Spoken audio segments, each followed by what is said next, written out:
No vídeo de hoje nós vamos trabalhar ainda no capítulo 3 com as comportas, ou então as forças hidrostáticas sobre superfícies submersas. No capítulo 3 a gente está trabalhando com a fluidoestática, que é o comportamento dos fluidos em repouso. Então nós temos a distribuição de pressões em um meio fluido, ou então a distribuição de forças sobre superfícies submersas, ou corpos submersos. Então, uma superfície é um corpo, mas qual que é a diferença, né, da abordagem das forças hidrostáticas sobre superfície submersa ou sobre corpo submerso? Uma superfície, a gente considera que uma das dimensões, em geral, a espessura é bem inferior às demais. E num corpo submerso, as três dimensões têm a mesma ordem de grandeza. Então, quando a gente trabalha com forças sobre superfície submersa, a gente está lidando com comportas. E quando a gente trabalha com força sobre corpo submerso, a gente vai trabalhar com empuxo.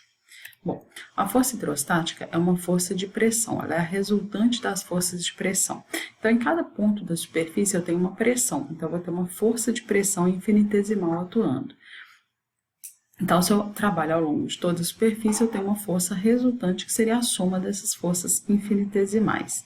Para eu determinar completamente uma força distribuída, o que eu preciso saber? O módulo dessa força, que o livro costuma chamar de magnitude, tá? Que é a resultante dessas forças infinitesimais, a direção e sentido dessa força e o ponto de aplicação. Isso é uma novidade, por quê? Porque quando a gente trabalha com uma força única, concentrada, o ponto de aplicação dela já está definido, que é o ponto no qual ela atua. Mas quando eu trabalho com uma força distribuída, eu posso representar essa força distribuída como sendo uma única força que atua em um determinado ponto. Então, quando eu trabalho, por exemplo, com a força peso, ela é uma força que está distribuída ao longo de todo o volume do corpo. Então, a gente representa o peso como sendo uma única força concentrada que atua no centro de gravidade, no centro de massa do corpo. A força hidrostática é a mesma coisa, o ponto de aplicação dela é que a gente chama de centro de pressão.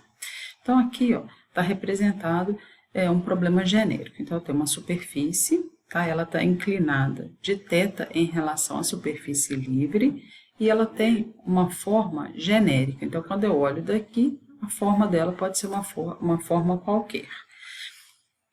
Então, se eu pego um ponto infinitesimal dessa superfície de área dA, ele vai estar a uma profundidade h. E aí eu coloquei aqui o meu sistema de eixos, genérico também, xy, de maneira que o eixo y está paralelo à inclinação da superfície. E aí a gente pode ver aqui que eu estou representando a força hidrostática por uma única força concentrada que atua no ponto que a gente chama de CP, ou centro de pressão. Bom, então a primeira coisa que a gente vai determinar é o mais fácil, que é a direção e o sentido dessa força hidrostática. A gente sabe que ela é uma força de pressão, e a força de pressão, ela é o quê? É sempre perpendicular à superfície.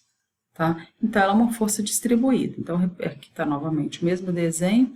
E aqui, eu fiz um representativo mesmo dessa força hidrostática. Então, em cada ponto aqui, eu vou ter uma força infinitesimal.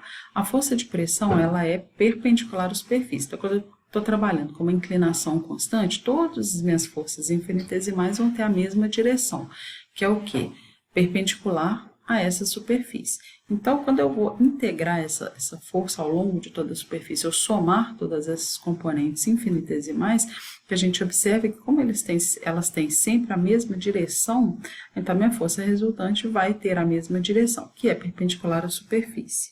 Bom, e qual que é o sentido da força? Se é uma força que o fluido exerce sobre a superfície, o sentido dela é do fluido para a superfície. Então, eu posso representar, vocês podem ver que essa força resultante perpendicular à superfície e no sentido do fluido para a superfície. A direção e o sentido já estão determinados. O que está faltando? O módulo da força e o ponto de aplicação. Bom, então para determinar o módulo da força, o que a gente vai fazer? A gente vai pegar uma força infinitesimal e integrar essa força ao longo da superfície. Como ela é uma força de pressão, e a pressão é força por unidade de área, então a força ela vai ser o quê? A pressão vezes a área infinitesimal. Como a força é infinitesimal, ela atua num elemento de área infinitesimal que eu chamei aqui de dA. Importante aqui ressaltar que a gente colocou DF igual a PDA sem preocupar com sinal. Por que a gente não está preocupando com sinal? Porque a direção e o sentido da força já estão determinados. Então, simplesmente PDA. Mas como que eu determino essa força resultante? Eu vou integrar ao longo da superfície. Então, a minha força resultante vai ser integral de DF, que vai ser integral de PDA. Mas o que é a pressão? A pressão seria aqui, ó, estou trabalhando nesse elemento de área infinitesimal dA, então eu estou trabalhando nesse ponto aqui. Então, a pressão nesse ponto, ele pode ser dado como uma pressão na superfície livre mais ρgH. Então, é importante aqui a gente já definir, frisar bem o que é esse H. Esse H é a profundidade do elemento de área dA, ou seja, a distância vertical entre a superfície livre e o ponto no qual a gente está atuando. Então, eu preciso escrever esse H em função do meu elemento de área. Como que a gente vai fazer isso? A gente vai criar uma variável genérica, xi, essa daqui. Como é que ela é definida? Tá? Ela é paralela à superfície, ou seja, paralela a y, mas a origem dela está na superfície livre. Tá? Por que a gente não está trabalhando com y? Porque o y, a origem dele, nesse desenho aqui, por exemplo, está no centro de gravidade, mas ela poderia estar em qualquer lugar da placa. Normalmente a origem do y está na comporta, na placa. E a origem desse xi a gente coloca aqui na superfície livre. Então, como é que eu relaciono o meu H com o xi? Bom, ambos têm origem na superfície livre. Então, o meu H está aqui, é o cateto oposto a θ. O xi é a hipotenusa. Então, o meu H é xi seno de θ. Então, eu posso reescrever como sendo integral de P0 mais ρg xi seno de θ dA. Então, eu posso, a integral da soma é a soma das integrais. Então, integral de P0 dA mais integral de ρg xi seno θ dA. Nessa integral aqui, ó, o ρ é constante, que é a densidade do fluido, a gente pode assumir como sendo constante, g é a aceleração da gravidade, e o seno de θ também vai ser constante. Por que ele vai ser constante? Porque a nossa comporta ela tem inclinação constante, então o θ vai ser constante ao longo da superfície, então vai ficar a integral de xi dA. Então, repetir aqui a mesma equação, e aí, o que a gente precisa? Eu não conheço esse xi, então eu tenho que relacionar essa integral de xi dA com alguma coisa. Tá? Então, a gente vai voltar na definição do que é o centro de gravidade. Então, se eu quiser a coordenada x do centro de gravidade de uma superfície, ela é dada por essa expressão, 1 sobre a área integral de x dA. A mesma coisa se eu quiser saber a coordenada y do centro de gravidade. E, de maneira análoga, né, então eu posso definir a coordenada xi do centro de gravidade. Então, a integral de xi dA é igual a xi no centro de gravidade vezes a área. Por que eu posso fazer isso? Para xi não poderia fazer para h? Porque essa equação ela só é válida para coordenadas ao longo da superfície. E o h ele não estava ao longo da superfície, ele era ao longo do fluido, ele era vertical, contado a partir da superfície livre. Então, não valeria para o h. Mas para o xi eu posso. Então, se a gente observar aqui, ó, eu tenho integral de xi dA. E aqui eu tenho integral de xi dA. Então, eu posso reescrever como sendo xi no centro de gravidade vezes a área. Vocês podem observar também que aqui eu já fiz uma outra passagem. O P0 é a pressão na superfície livre, então ele é constante. Então, ele pode sair da integral. Então, vai ficar P0 integral de dA, que é a área. E aí, como eu substituí a integral também por xi no centro de gravidade vezes a área, eu eliminei a integral dessas equações. Se eu coloco a área em evidência, vai ficar P0 mais ρg seno θ, xi do centro de gravidade. Mas para qualquer ponto, né, eu posso relacionar o h com o xi. Então, o h é o xi seno de θ. Então, se eu tenho xi no centro de gravidade vezes o seno de θ, isso vai me dar o h do centro de gravidade. Então, vai ficar P0 mais ρgh, Cg, vezes a área. E o que é P0 mais ρgh? É a pressão. Então, se o ponto, né, é o centro de gravidade, vai me dar a pressão no centro de gravidade vezes a área. Então, eu consegui determinar o módulo da força hidrostática. Então, ele vai ser o quê? Igual ao produto da pressão que atua no centro de gravidade vezes a área. Então, já determinei direção, sentido e o módulo. Está faltando a gente determinar o ponto de aplicação da força. É importante o seguinte, embora a minha força hidrostática seja o produto da pressão no centro de gravidade vezes a área, a força ela não atua no centro de gravidade da superfície, ela só é numericamente igual ao produto da pressão no centro de gravidade vezes a área. O ponto de aplicação da força é o centro de pressão, que a gente chama de CP. E onde que se localiza esse centro de pressão? Ele está abaixo do centro de gravidade da comporta, ou, pelo menos, né, abaixo do centro de gravidade da parte submersa da comporta. Então, se a gente pegar aquele mesmo desenho, a gente observa o seguinte, olha aqui, considerando que essa comporta está totalmente submersa, então, o centro de gravidade dela está na metade dela, aqui que eu chamei de CG. Então, o centro de pressão está abaixo do centro de gravidade. Por que que acontece isso? Se a gente pegar essa metade superior aqui e calcular a força resultante na metade superior, a gente observa facilmente que ela é menor do que a força que atua na metade de baixo. Por quê? Porque a pressão aumenta com o aumento da profundidade. Então, para equilibrar o momento dessa força, o meu centro de pressão tem que estar localizado abaixo do centro de gravidade mesmo. Bom, então para determinar tanto o módulo da força hidrostática como a posição do centro de pressão, a gente tem duas abordagens. Nesse ponto, eu acho o livro do Fox um pouco complicado. Tá? Ele trabalha ali com a transposição do momento de inércia e eu acho isso um pouco complicado. Então, eu adoto a abordagem do livro do White, tá? Que então ele trabalha com dois métodos diferentes, que eu chamo de método da integral e método da equação. Então, como é que é cada um deles? Primeiro, o método da integral, ele vai trabalhar com integrais para resolver isso daí. Então, a força ele vai ser dado como que a integral de P dA. E o P é P0 mais ρ de H. E aí, para cada problema, a gente vai conseguir escrever uma expressão para H, profundidade, em função da área. E aí a gente consegue resolver essa integral. De maneira semelhante ao que a gente fez aqui. A gente vai chegar sempre no mesmo resultado, que a força é a pressão no centro de gravidade vezes a área. Mas tem é feito de maneira diferente. Bom, e como é que eu determino a posição do centro de pressão? A gente sabe o seguinte, o momento da força resultante é igual à soma dos momentos infinitesimais. Então, se eu quiser saber a coordenada y do centro de pressão, eu vou ter o quê? F vezes yCp é igual à integral de y df. Então, vou fazer um desenho aqui.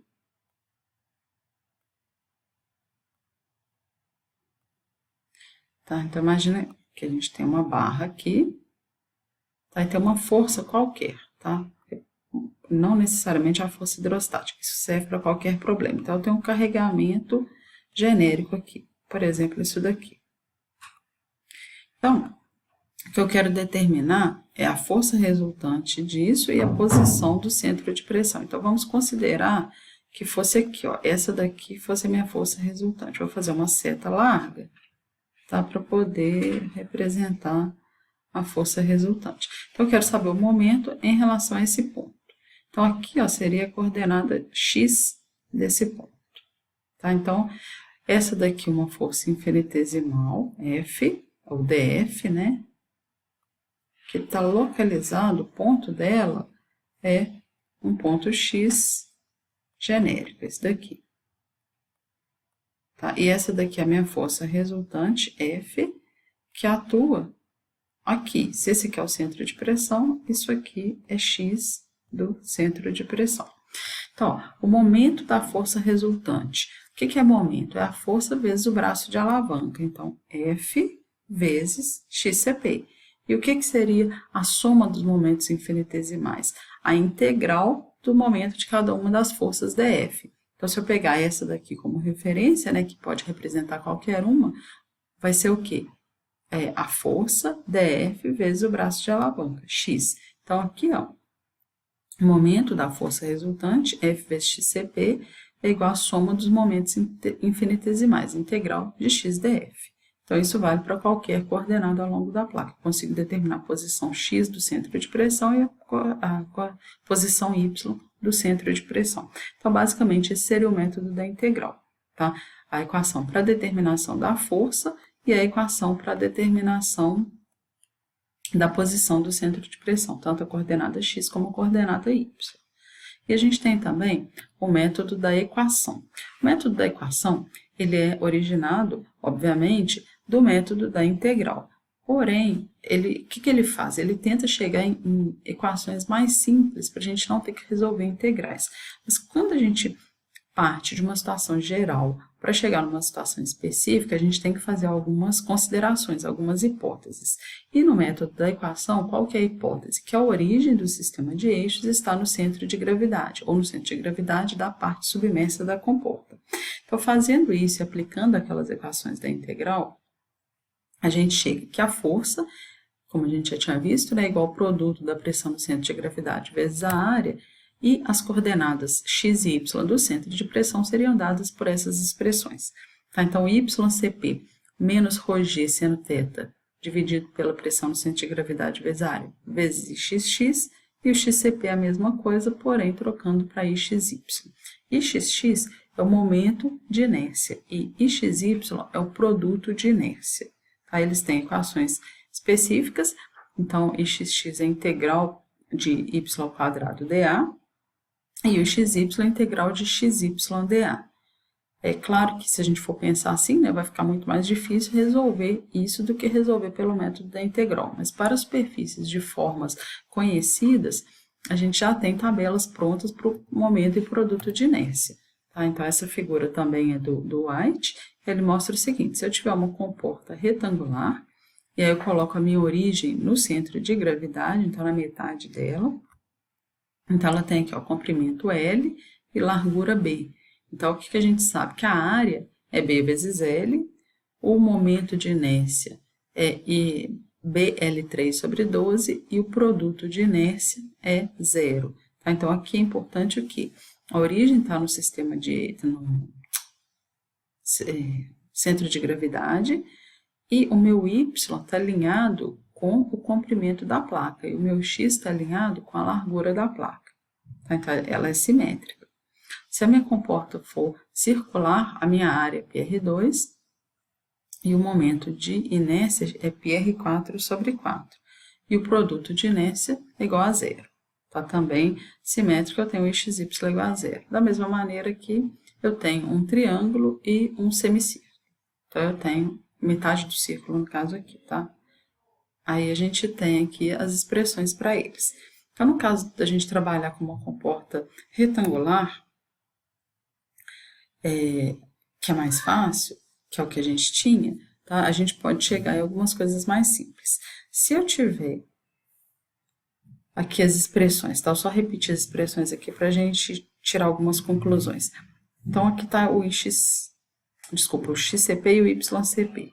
Então, se eu pegar uma comporta retangular, ou pelo menos simétrica, o que a gente observa? Primeiro, o IXY é igual a 0. Então, isso significa o quê?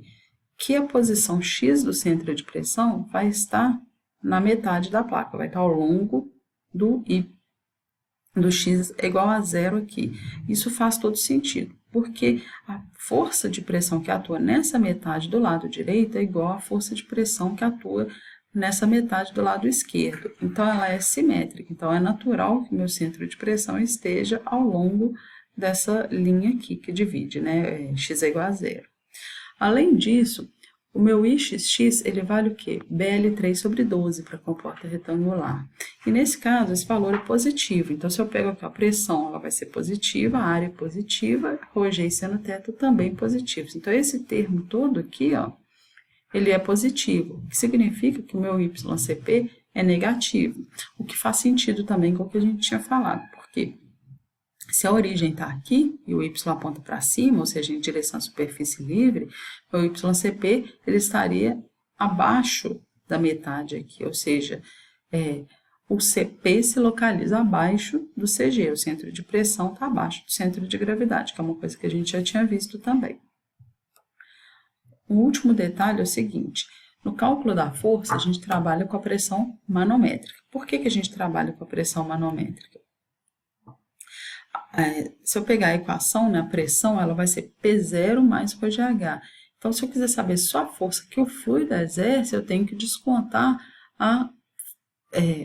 o efeito, né, que está sendo causado pela pressão na superfície livre. Então, se eu pegar uma superfície aqui, ó, deixa eu fazer um outro desenho. Tá, se eu tiver aqui uma superfície. Então, aqui está o nível de água, tá? E aqui está a minha superfície. Eu tenho do lado de cá, imagina que ela esteja aberta para a atmosfera dos dois lados, eu vou ter aqui, ó, todos os pontos de mesmo valor, tá? A força de pressão atmosférica. Então, se eu pegar um ponto qualquer aqui, ó, qual que é a pressão nesse ponto? Vai ser P0 mais ρgh. Só que para o lado de cá, né, nesse sentido aqui, eu vou ter também uma força P0 vezes a área. Então, a força líquida resultante é só a força devida a isso daqui. Então, vai ser essa pressão menos essa pressão. Então, uma pressão menos a pressão atmosférica me dá a pressão manométrica.